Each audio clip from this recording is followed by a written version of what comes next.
إن الذين يحبون أن تشيع الفاحشة في الذين آمنوا لهم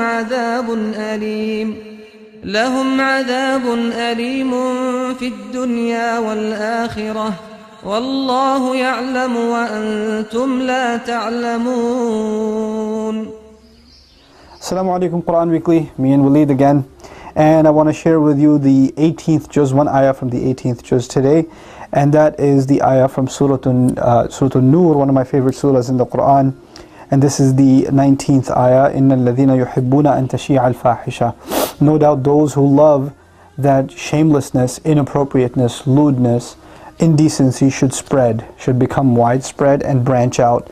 فِي الَّذِينَ آمَنُوا, among those who believe. لَهُمْ عَذَابٌ أَلِيمٌ فِي الدُّنْيَا وَالْآخِرَةِ. They'll have painful punishment in this world and in the next. I mean, a few days now I've been giving you surah ayat about warnings. And this is an equal part of the balance of the Quran. Allah gives warnings and Allah gives good news. And this particular ayah, the crime that Allah mentions is people guilty of spreading inappropriateness and indecency and a lowering of the standards of shame among Muslims.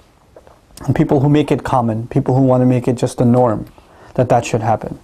Then they have great punishment in this world and the next. Wallahu ya'lam. And you would think, what's the big deal? Why is this so serious a crime? Allah answers that question Himself and He says, Wallahu ya'lam. Allah, in fact, He knows. Wa antum la ta'lamun. You have no idea. You don't know. You don't know how serious this is. So what does that mean, people who spread shamelessness? This is, forms of entertainment that are inappropriate and indecent. There are people that, if you are like a Muslim and you're watching some like inappropriate music video or something, right? And you forward it to your friends, and like you share it on Facebook or something, hey, watch this is pretty awesome. Then you spread shamelessness. You did that. Even in this, like by 2 clicks, the ayah started applying to you. So you have to be careful what you spread among people and what you make common. And this is not just limited to like videos and images and things like that. It's also talk. Like, if you know something scandalous or something, indecent, then you don't spread it, you don't talk about it, you drop it. We don't actually, in Islam, we don't, sensationalize controversy. And we don't bring it out in the community and talk about it even more and more. The context of this passage is actually, hey Baba, don't do that to the mic because then it makes a weird sound, okay? Okay? Say okay. Okay. So, the context of the ayah is actually the accusation made against the mother of the believers, Aisha radiallahu ta'ala anha, in Surah An-Nur. And she was accused of wrongdoing, and this scandal had spread. And Allah says those who, they want to spread shamelessness. Shamelessness is not necessarily an act of indecency, but it's even the talk of indecency. That spreading is inappropriate. So if you know something happened in your community, don't talk about it. Don't openly talk about it unless it brings some benefit. Like talk to the parents about, some girl ran away from her house or something.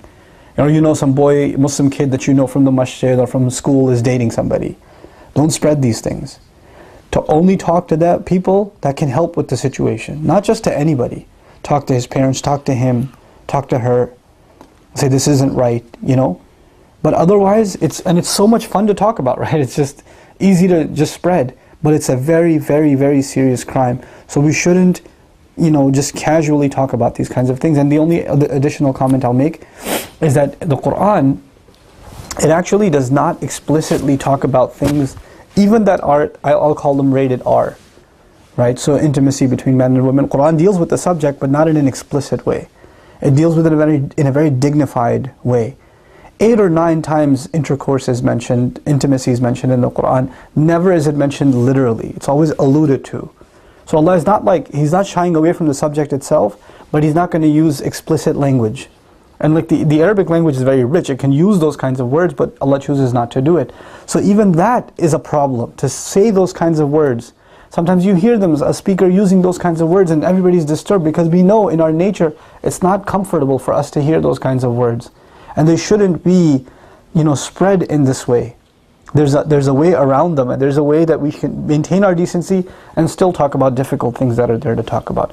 May Allah give us a really heightened sense of decency, and may Allah Azza wa Jal not make us of those who are culprits in spreading and lowering the standards of shame and lowering the standards of appropriateness among the Muslims. Barakallahu li wa lakum. Assalamu alaikum wa rahmatullahi wa barakatuh.